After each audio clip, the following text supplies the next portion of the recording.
तारिक फतेह साहब, ये आपने कहीं देखा है कि मुसलमान जो है वो किसी देश में जाके बसा हो और उसका लॉयल हो? ये ऐसे हैरान क्यों हैं आप? जब कंसेप्ट उम्मत का आ गया और आपके शरिया ने कह दिया कि जहां काफिर नजर आए उसकी गर्दन काट दो, और गजवा हिंद आ गया बीच में और कहा कि शरिया के कानून के मुताबिक उन मुल्कों में जहां मुसलमान मेजॉरिटी में नहीं है वहां रहना हराम है, तो जो जाएगा वो जिहाद करने ही जा रहा है। क्या बात है। जो इमिग्रेट करके आया है कहीं पे भी प्रोफेशनल, वो अलग है। आप फ्रांस में इस वक्त चेचन और अल्जेरियन दोनों मुसलमान, दंगा फसाद हो रहा है पेरिस के नेबरहुड्स में। क्यों? एक ग्रुप जो है वो अपने आप को एज इमिग्रेंट समझता है, दूसरा उसके माँ बाप बचपन से पढ़ा रहे मदरसों में कि ये काफिरों का मुल्क है, इसको मुसलमान करना है तुमने, ये तुम्हारा फर्ज है। बिल्कुल उसी तरह जिस तरह मुसलमान हिंदुस्तान आया था सबको मुसलमान करने, और उसमें 800 साल के बाद बेचारे इतने, एक तो ज्यादती करते आप लोग, इतने हिंदू पैदा कर दिए कि हम थक गए मुसलमान करते करते आप लोगों को, अब नहीं हुए तो अब वहां कर रहे हैं। तो मुल्क का जमीन से ताल्लुक रखने का कोई ताल्लुक ही इस्लामिक सोच में नहीं है।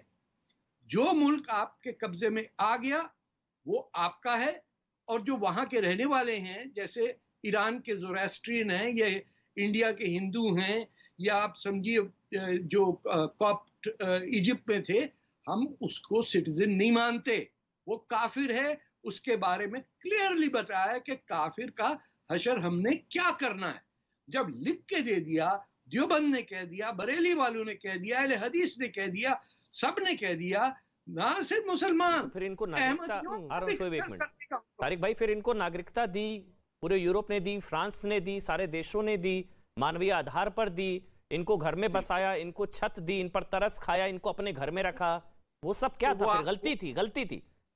गलती नहीं, वो मुसलमान जो है, जो इस सोच का मुसलमान है कि उम्मत के वाले, वो इनको बेवकूफ समझता है। वो आपको भी बेवकूफ समझता है कि आज तक इतने आपने किया हुआ पाकिस्तान हमने तो सीए डाइल्यूट नहीं किया, इसलिए हम तो बाल बाल बच गए। मुझे लग रहा है कहीं शाहीनबाग के चक्कर में सीए डाइल्यूट हो जाता तो ये जो वैसे कहते हैं दिल्ली को पेरिस है, इंडिया को पेरिस, ये वाकई जैसे अभी पेरिस के हालात है वैसे वाला पेरिस बना देते या फ्रांस बना देते। इसलिए कि आप तो बाल बाल बच गया। पार्टीशन के बावजूद अबुल कलाम आजाद को भी तो रखा ना, जिन्होंने मेड श्योर के राजा जाहिर का नाम ही गायब कर दिया हिंदुस्तान की तारीख से। किसी किताब में जिक्र है राजा जाहिर का? नहीं, पता ही नहीं किसी को कि कब अरबों ने हमला किया हिंदुस्तान पे। आपने कहा ना ना ना ना ना, इसको हटाओ। जब और जो मुसलमान पहले यहाँ आए, यानी केरला मलाबार साइड पे आए, उनका नाम भी हटा दिया। उन्होंने कहा भैया वहां तो तलवार ही नहीं चली, मजा ही नहीं आया। जहां तलवार चली, हिंदू की गर्दन कटी और खोपड़ियों की पिरामिड्स बनाई गई, तैमूर जैसा आदमी वो हीरो है हमारा, अब्दाली हीरो है, बाबर हीरो है हमारा।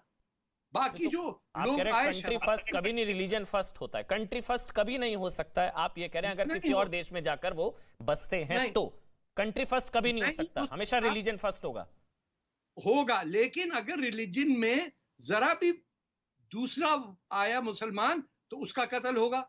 यमन में तो कोई यहूदी या हिंदू नहीं है ना, 5 लाख मुसलमानों ने मारे ना।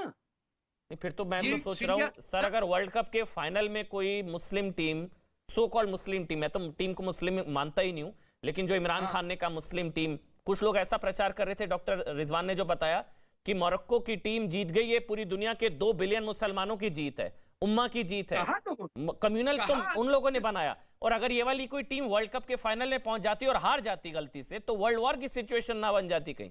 मतलब ये कहीं नहीं, फिर ये अलग आर्गुमेंट निकालते कि हमने ठीक इबादत नहीं की, हम अल्लाह की सही इबादत नहीं कर रहे, नमाजें नहीं पढ़ रहे हैं और जिहाद के लिए तैयार नहीं हो रहे, तब अल्लाह ने हमें सजा दी है। पर खेल का मैदान है, युद्ध का मैदान थोड़ी ना है। शिव जमाई, मुझे आपको अच्छी लगी तो ऐसे थोड़ा मार दीजिए हाथ, आप थोड़ा सा मार दीजिए।